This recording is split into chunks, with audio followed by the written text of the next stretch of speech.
In this segment, we're going to take a minute to talk a lot about the top reasons that we find students struggle or have difficulty. Now, there are many, many reasons, and for each of these reasons, we can look to a variety of other reasons contributing to those, but I want to talk about some of the top observations that we have here in our practice. So, first and foremost, lack of processes and routines and planning. That's a lot to put into one bullet point. So many students just don't have a good system for planning set up. So if they don't have a way to plan or keep track of things, it's going to be really difficult to carry out and have success. The other piece to that is the lack of process or routines. So where the breakdown occurs for many students is they don't have a routine or a habit or a step-by-step process or plan for really being able to execute consistently on a similar type of task. So, for example, getting through the homework process. Let's create a homework routine, right? So what do we need to do every weekend? In order to be successful for my week, here's what I need to do to look ahead, prepare, wrap things up from the previous week. So when we don't have systems set up or we don't have routines and habits in place, that's often where the breakdown occurs. Coexisting factors is bullet point number 2. I could easily move this up to the top of the list. Many students have difficulty just due to underlying reasons or other related challenges at play. So we often see students with ADHD, dyslexia, processing issues, language processing issues, a variety of other diagnoses or challenges that really do impact their ability to really have solid executive function skills and or to call on the tools and strategies that we create and work through together.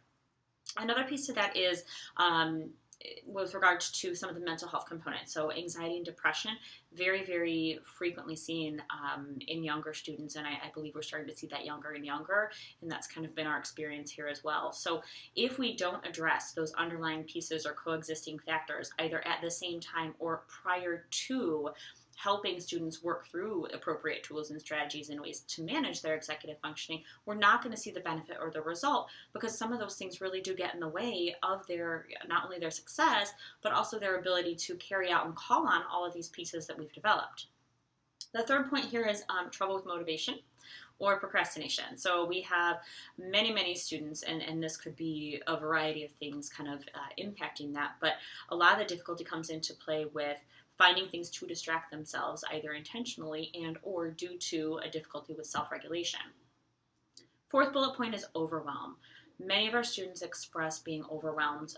Oftentimes it's really at the simplest tasks, and this comes into play often in just getting started or knowing even where to begin, and then that in turn can frequently result in complete avoidance or total shutdown altogether because it seems so difficult, they're not sure where to begin, or they have a question about it and don't know how to ask, or there's some confusion, and that just results in students frequently completely avoiding getting started or engaging in this unpleasant task or the unknown altogether, and that causes obviously a great deal of problem or difficulty when we're talking about academics and grades.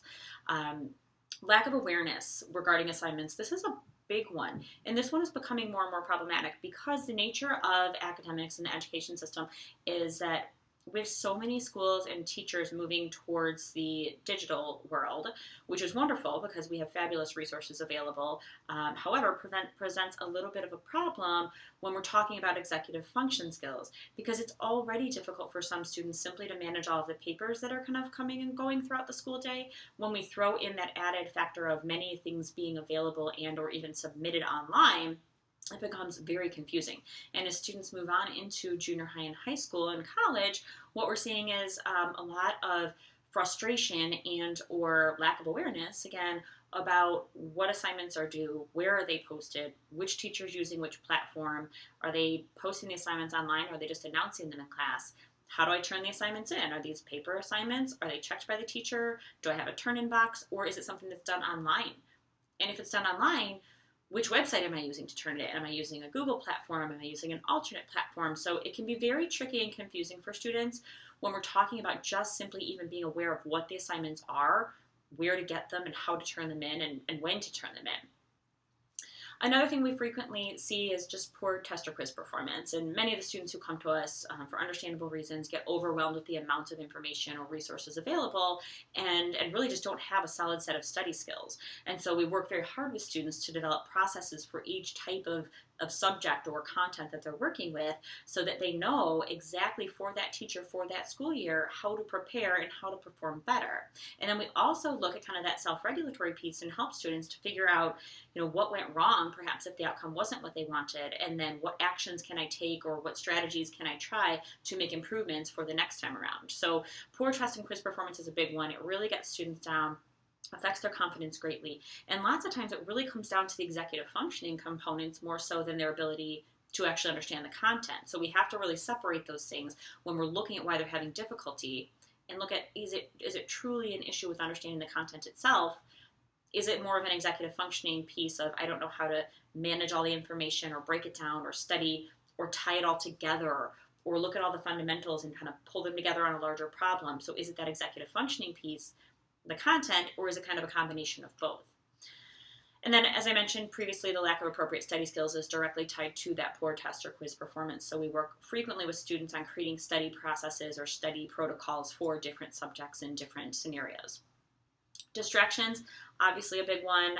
Social media, social, friends, activities, the phone, the technology, a really big distraction, particularly with so many schools moving in the direction of using some type of digital technology for managing schoolwork. So we have a lot of schools that are iPad-based or Chromebook-based.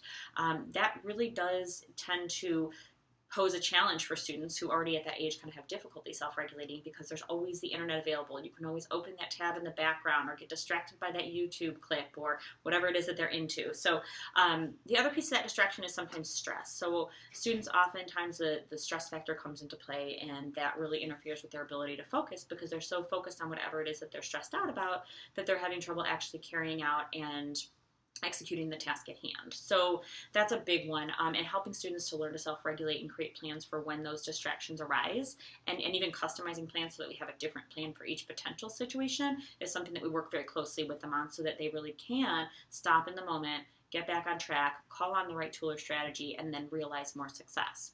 And then attention to detail is another big one. We have a lot of students who do want to put in the time and the effort, but have a lot of difficulty paying attention to just the right details. So they'll kind of read over all the information, but aren't paying close enough detail or attention to the detail. Or they might write in the planner, but they're only writing down the word study or homework instead of being very specific and breaking down exactly what steps need to occur so that they can successfully and fully complete whatever it is that they're looking to accomplish. So that's kind of a general summary. Obviously, there's many other factors that come into play when we see students struggling, but those are the most common ones, and these are the ones that we will be addressing in many of our courses, and that we obviously address, as I kind of gave a few examples here, in all of the materials that we offer. So be sure to check those out. We certainly are here to help. We've got fabulous ideas, and we've seen some really great results here within our practice, and we'll be happy to share those with you.